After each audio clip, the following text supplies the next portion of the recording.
Hi, it's Brett and welcome to another recipe. Today we're doing quinoa and sweet potato. And this is a really simple recipe. It only takes about 20 minutes to cook. And you can combine this in a couple of different ways. So what I've done today is I've just layered the sweet potato and quinoa onto some baby spinach and then just put a couple of poached eggs over the top.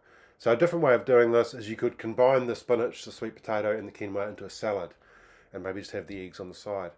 Either way, it's delicious, it's really filling, and you'll absolutely love it. So give this a go. Okay, so here's our ingredients. We've got a couple of large kumara, the quinoa, the eggs, a bit of honey there, and some baby spinach. Also got some olive oil and vinegar for the dressing.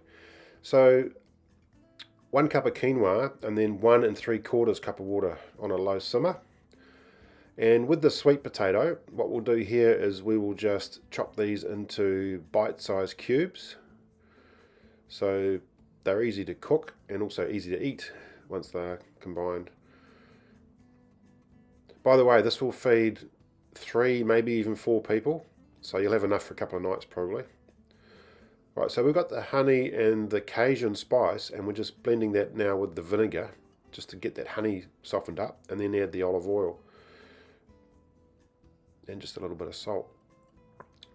That's the dressing. Now we'll just put that aside, and now we'll get the sweet potato cooking. So basically we'll just melt down this oil and add the sweet potato. Now you want to put this on a reasonable heat, but not full heat, and then cover it for about 10 minutes. You can see the quinoa has just come to the boil over there. So we're just going to let that quinoa cook for about 10 minutes. Just give it a stir, loosen it up.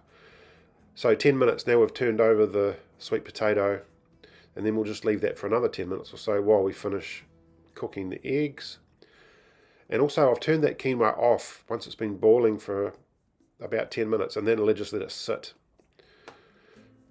Alright, so we can start serving the sweet potato and quinoa and dressing. So we'll just combine those, that dressing with the quinoa and sweet potato, and then we can serve it on the spinach and put your poached eggs on the top. Voila! This is really delicious.